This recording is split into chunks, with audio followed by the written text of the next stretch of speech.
Bom dia, boa tarde, boa noite. Você está no Fala Saldanha, então vamos dando continuidade aqui ao nosso livro de Stephen Hawking em direção ao oitavo capítulo com o tópico: deveríamos colonizar o espaço?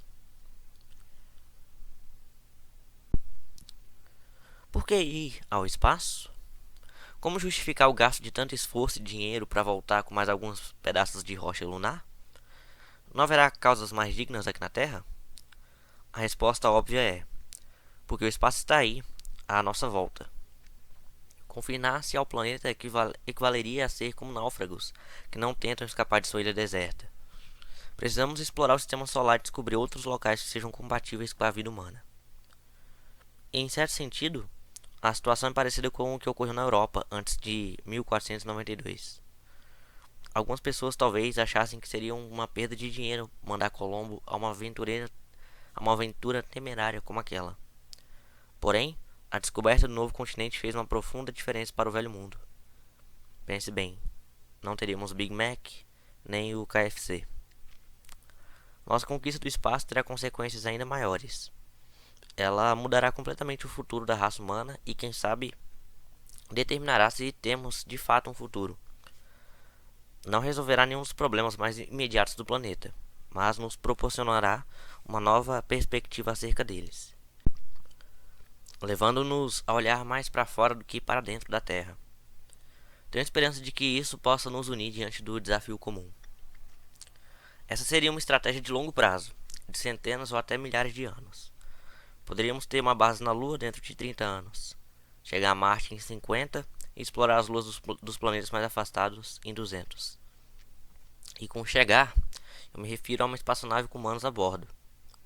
Já enviamos veículos espaciais a Marte e pousamos uma sonda em Titã, uma das luas de Saturno. Mas se considerarmos o futuro da raça humana, teremos que ir pessoalmente. Explorar o espaço não será barato, mas demandará uma fração ínfima dos recursos mundiais. O orçamento da NASA continua razoavelmente o mesmo em termos concretos desde os tempos do programa Apollo, que levou o homem à Lua, mas caiu de 0,3% do PIB norte-americano em 1970 para cerca de 0,1% em 2017. Mesmo que multiplicássemos o orçamento internacional por 20 para empreender o esforço sério de ir ao espaço, seria apenas uma pequena parcela do PIB mundial.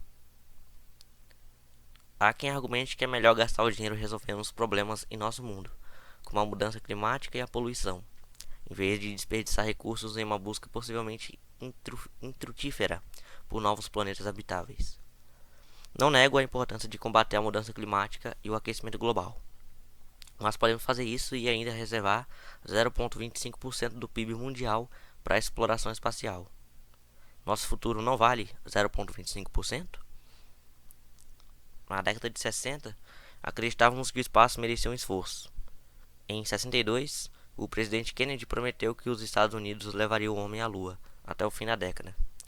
Em 20 de julho de 69, Buzz Aldrin e Neil Armstrong pousaram na superfície dela e o evento transformou o futuro da raça humana. Eu tinha 27 anos na época, um pesquisador de Cambridge, e perdi a lunagem. Quando aconteceu, estava no encontro sobre singularidades em Liverpool, assistindo a palestra de René Down sobre a teoria da catástrofe. Não havia YouTube na época e não tínhamos TV por lá, mas meu filho de 2 anos descreveu a cena para mim. A corrida espacial ajudou a criar fascínio pela ciência e acelerou nosso progresso tecnológico. Muitos cientistas atuais resolveram seguir carreira graças às missões lunares, almejando uma compreensão maior sobre o ser humano e nosso lugar no universo. Isso proporcionou uma nova perspectiva do mundo, levando-nos a considerar o planeta como um todo. Entretanto, após o último pouso na Lua em 72, sem futuros planos de promover o voo espacial tripulado, o interesse do público declinou. Isso foi acompanhado por um desencanto geral com a ciência no Ocidente, porque, embora ela tivesse trazido grandes benefícios, não resolveram os problemas sociais que ocupavam cada vez mais a atenção do público. Um novo programa de voo espacial tripulado ajudaria a restabelecer o entusiasmo geral pelo espaço, bem como pela ciência de modo geral. Missões robóticas são bem mais baratas e podem oferecer mais informações científicas, mas não capturam o imaginário popular da mesma maneira. e não espalhar uma espécie humana pelo espaço, o que, na minha opinião, deveria ser nossa estratégia de longo prazo. O objetivo de uma base na Lua até 2050 e de um voo tripulado a Marte até 2070 reavivaria o programa espacial e lhe traria um propósito. Da mesma maneira que ocorreu com o anúncio do presidente Kennedy na década de 60. No fim de 2017, Elon Musk anunciou os planos do SpaceX para uma base lunar e uma missão a Marte em 2022. E o presidente Trump assinou uma diretriz para a política espacial, restabelecendo o foco da NASA na exploração e na descoberta. Então talvez cheguemos lá até antes disso. O interesse renovado pelo espaço também ajudaria a melhorar a reputação da ciência de um modo geral. A baixa estima com que os cientistas são vistos pelo público trouxe graves consequências. Vivemos em uma sociedade cada vez mais governada pela ciência e tecnologia. Contudo, há cada vez menos gente querendo seguir carreira científica. Um novo e ambicioso programa espacial empolgaria os jovens e os estimularia a integrar um amplo leque de carreiras, não só astrofísica e ciência espacial. O mesmo vale para mim. Sempre sonhei com voo espacial, mas por muitos anos achei que não passaria disso, um sonho. Confinado à Terra e uma cadeira de rodas, como poderia experimentar a majestade do espaço, a não ser mediante minha imaginação e meu trabalho em física teórica? Nunca pensei que teria a oportunidade de ver nosso magnífico planeta do espaço ou contemplar o infinito além. Aquele era o domínio dos astronautas, os sortudos que podem desfrutar das maravilhas e emoções de um voo espacial. Mas eu não levar em consideração a energia e o entusiasmo de indivíduos empenhados em dar o primeiro passo para fora da Terra. Em 2007, tive a felicidade de participar de um voo em gravidade zero e flutuar livre de peso pela primeira vez. Durou apenas 4 minutos, mas foi incrível. Eu não queria que terminasse. Na época citaram palavras minhas sobre o temor de que o futuro da raça humana estaria condenado se não fôssemos ao espaço. Eu acreditava nisso naquele momento e continuo acreditando. Também espero ter demonstrado que qualquer um pode participar de uma viagem espacial. Creio que cabe a cientistas como eu, junto com empreendedores ousados, fazer todo o possível para promover comercialmente a empolgação e as maravilhas da viagem espacial. Mas será que o ser humano pode existir por longos períodos no espaço? Nossa experiência com a ISS, a Estação Espacial Internacional, mostra que é possível sobreviver por muitos meses longe do planeta. Entretanto, a gravidade zero da órbita provoca uma série de alterações fisiológicas indesejáveis, incluindo enfraquecimento ósseo, além de criar problemas práticos com líquidos e outras coisas. Logo, seria mais desejável contar com uma base de longo prazo para os seres humanos em algum planeta ou a Lua. Escavando a superfície, obteríamos isolamento térmico e proteção dos meteoros e raios cósmicos. O planeta ou a Lua também serviria como fonte da matéria-prima necessária para a comunidade extraterrestre ser autossuficiente e independente da Terra. Quais são os possíveis locais para uma colônia humana no Sistema Solar? O mais óbvio é a Lua. Ela está próxima e relativamente mais fácil de alcançar. Já pousamos nela e andamos de buggy por lá. Por outro lado, a Lua é pequena, não tem atmosfera e, ao contrário da Terra, não tem campo magnético para desviar as partículas de radiação. Não existe água líquida, embora possa haver gelo nas crateras dos polos. Uma colônia lunar poderia usá-la como fonte de oxigênio, obtendo eletricidade com energia nuclear ou painéis solares. A Lua poderia ser uma base para viajarmos ao restante do Sistema Solar. O próximo alvo óbvio é Marte. Sua distância do Sol é 50% maior do que a distância da Terra ao Sol. Marte, portanto, recebe metade do calor. Já teve um campo magnético, mas sua intensidade decaiu há 4 bilhões de anos, deixando o planeta à mercê da radiação. Isso privou Marte da maior parte de sua atmosfera. Ele tem apenas 1% da pressão atmosférica terrestre. Porém, a pressão deve ter sido elevada no passado, porque observamos o que parecem ter sido cursos d'água e lagos. É impossível haver água líquida na superfície marciana hoje em dia. Ela se vaporizaria no quase vácuo. Isso sugere que Marte teve um período úmido e quente, durante o qual a vida pode ter surgido, fosse espontaneamente, fosse por panspermia, ou seja, trazida de algum outro lugar do universo. Não há sinal de vida em Marte atualmente, mas se encontrarmos evidência de que já existiu, será um indício razoavelmente alto de que a vida pode se desenvolver em um planeta adequado. Porém, devemos tomar cuidado para não contaminar o planeta com vida levada da Terra. Igualmente, devemos nos precaver para não trazer vida marciana ao voltar. Não teríamos nenhuma resistência contra ela, o que poderia extirpar os seres vivos da face da Terra. A NASA enviou um grande número de espaçonaves a Marte, a começar pela Mariner 4, em 64. Desde então, ela tem mapeado o planeta com uma série de sondas orbitais, a mais recente sendo a Mars Reconnaissance Orbiter. Essas sondas revelaram vales profundos e as maiores montanhas do Sistema Solar. A NASA também enviou com sucesso uma série de sondas à superfície marciana, mais recentemente os dois Mars Rovers. Eles nos enviaram fotos de uma paisagem seca e desértica. Como na Lua, água e oxigênio poderiam ser obtidos com o gelo polar. Também se descobriu que houve atividade vulcânica em Marte, o que teria levado minerais e metais para a superfície, os quais uma colônia poderia usar. A Lua e Marte são, portanto, os locais mais adequados para colônias espaciais no Sistema Solar. Mercúrio e Vênus são muito quentes, enquanto Júpiter e Saturno são gigantes gasosos sem superfície sólida. As luas de Marte são muito pequenas e não oferecem mais vantagens do que Marte propriamente dito. Algumas luas de Júpiter e Saturno talvez ofereçam condições. Europa, uma lua de Júpiter, possui superfície de gelo sólido, mas pode haver água líquida sob a superfície em que a vida poderia ter se desenvolvido. Como vamos descobrir? Teremos que pousar em Europa e abrir um buraco?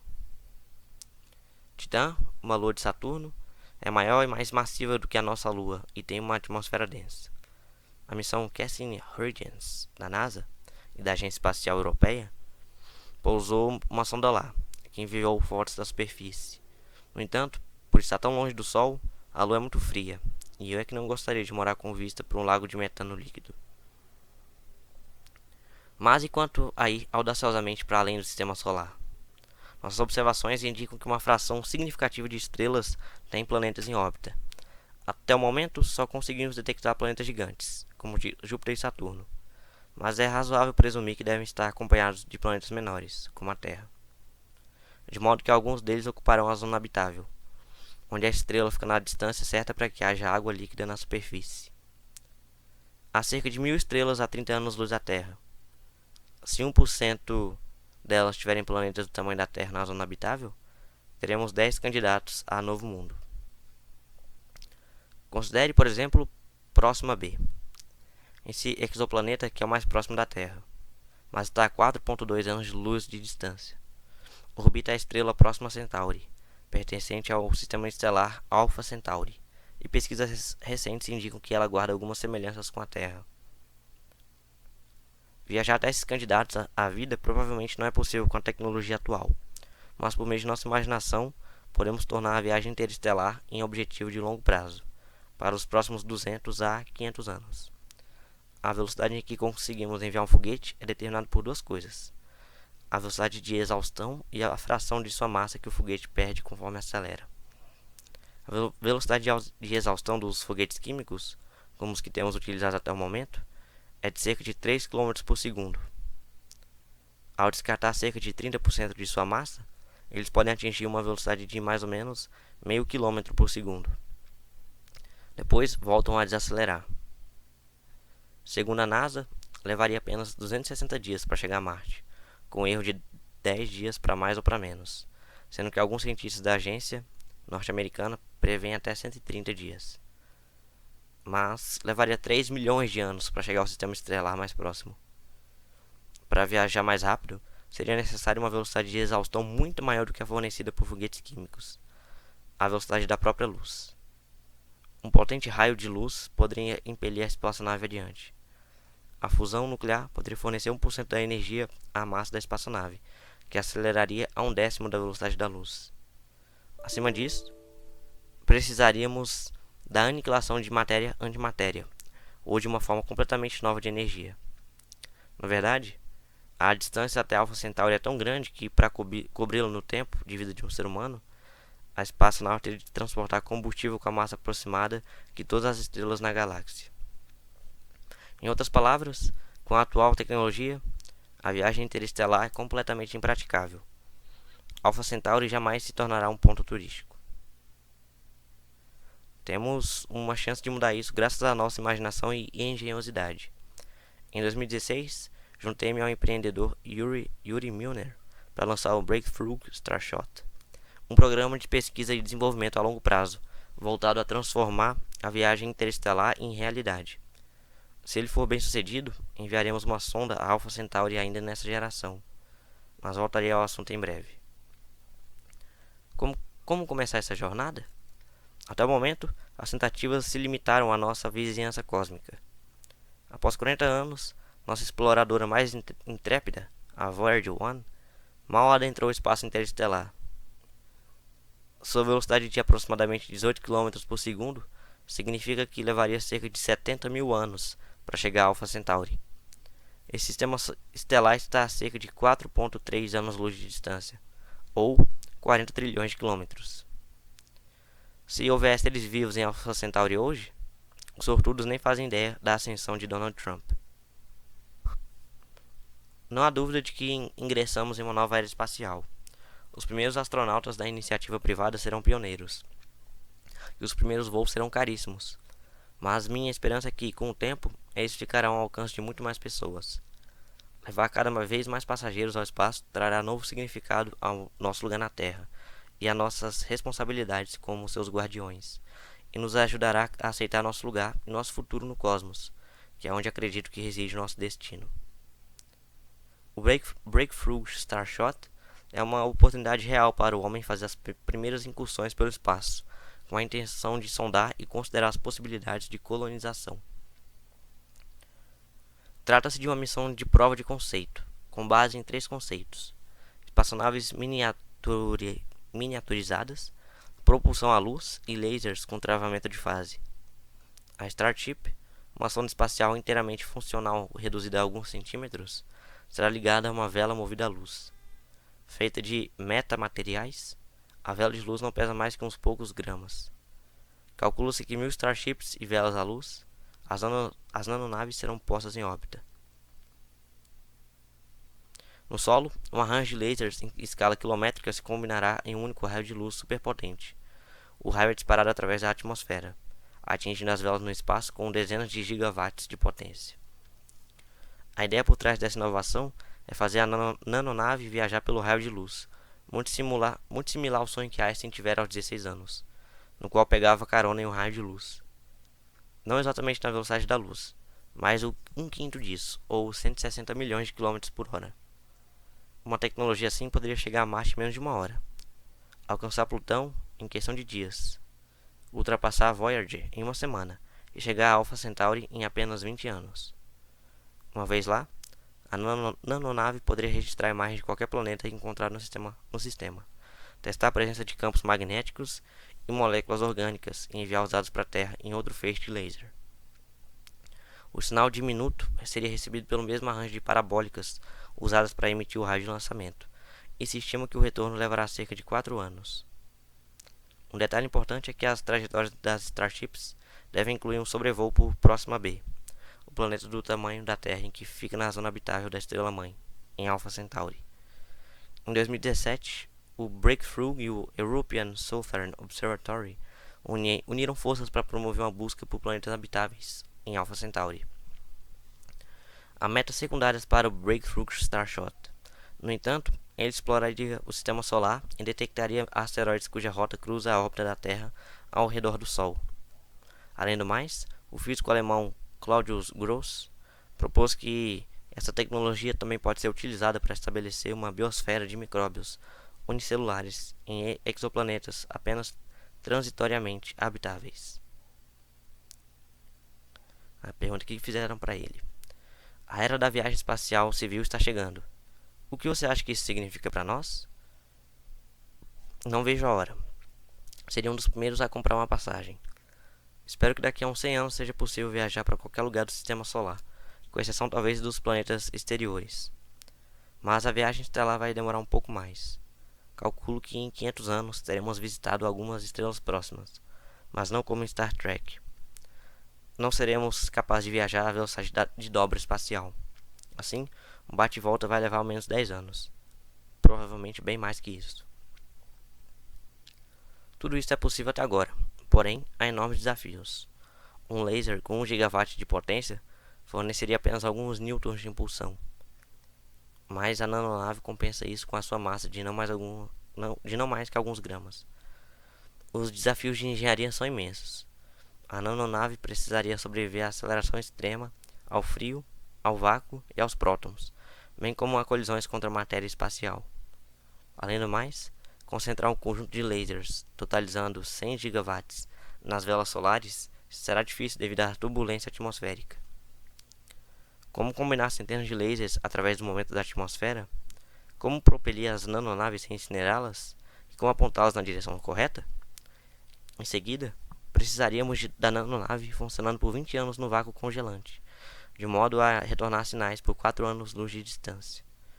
Mas esses são problemas técnicos, e desafios de engenharia tendem a ser resolvidos eventualmente. À medida que a tecnologia do projeto amadurece, outras missões empolgantes podem ser imaginadas. Mesmo com um conjunto de lasers menos potente, o tempo de viagem para outros planetas, para fora do sistema solar e para o espaço interestelar, ficaria vastamente reduzido. Claro que não estamos falando da viagem interestelar tripulada, mesmo que a nave pudesse ser projetada na escala humana. Não seria possível pará-la.